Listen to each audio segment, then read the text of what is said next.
Welcome to the Writer's Life, the place where you get the sight, sound, smells, taste of my particular writer's life, and where you get the truth about the writer's life.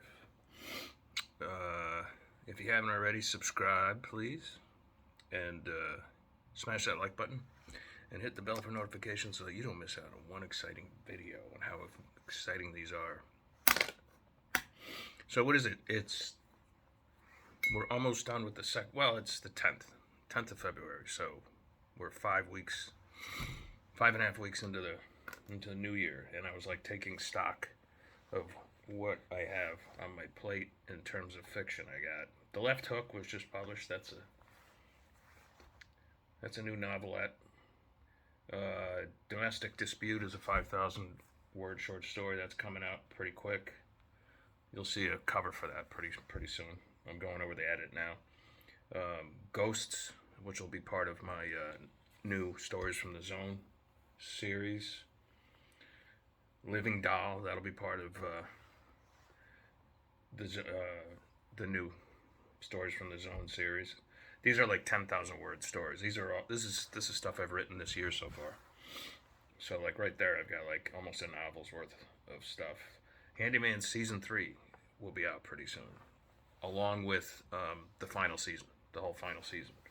So that's not only an 80,000 word novella, but 60,000 words of the full season. There's season 1, season 2, season 3. Let's see. I got Concrete and Cocaine, another 80 page novella I wrote for Down and Out for a Grifter song series that Frank Zafiro edits. And I just finished yesterday The Meta Man, based on a guy who dies and ends up living in the Metaverse, which we're going to talk about in a minute. So I have to go over that one again and then hand that into my editor. That will also be part of the Stories from the Zone. And I have The Naked and the Damned. That's a new Marconi book. That's got to come out. That's 60,000 words. I got the new Steve Jobs, PI, The Plumber. That's on Vella right now, but it's got to be put into book form.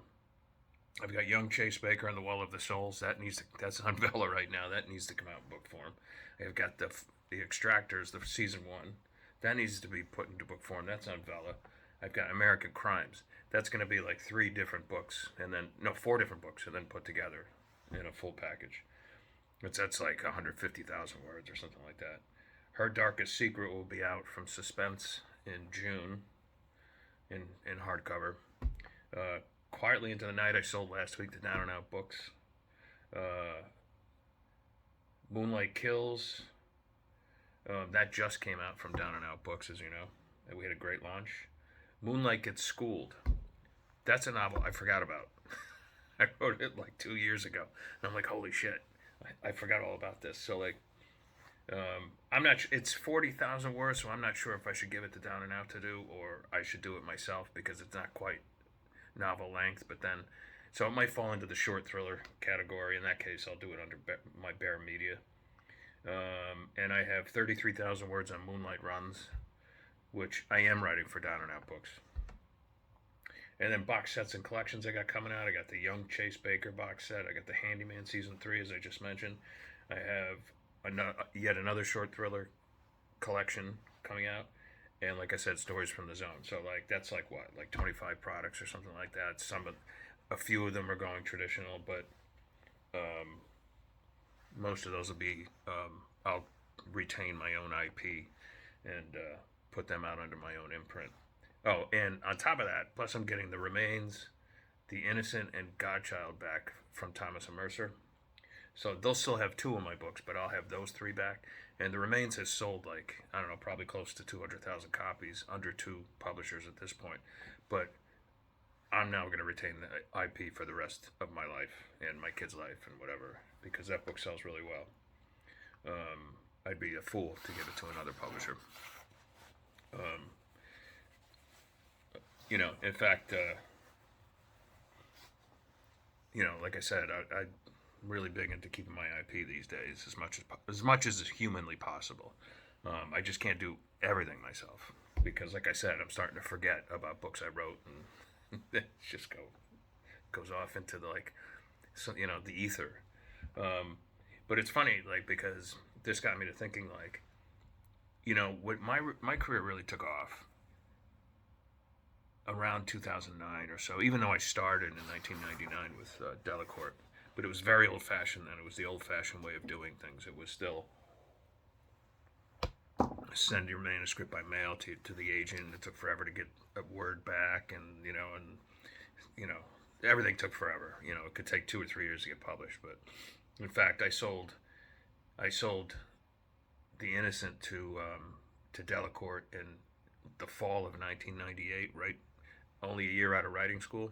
I was very young, and that book didn't come out till like mid 1999 or something like that. That's crazy. By then, like the mojo was gone, if you ask me. That's why,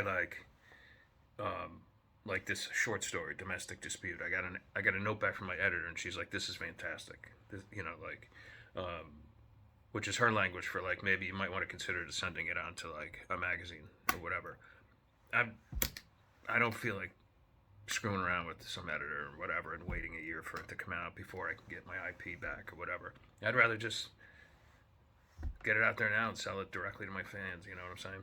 And start earning money on it. It's just the way I feel about it. And like I said, I didn't really start moving ahead in this business until everything became digitized. And, I was, earning good money, good royalties, good advances off ebooks, and I'm writing for like RT, writing news for RT out in Moscow, and other publications, whatever, and it's the digital digisphere that I could say that was making it all possible. Otherwise, I would have had to get a job with like a newspaper or something like that, right? But now we're about to enter into like they're calling it like Web3 or the Metaverse or whatever, and it's going to become a much more interactive type of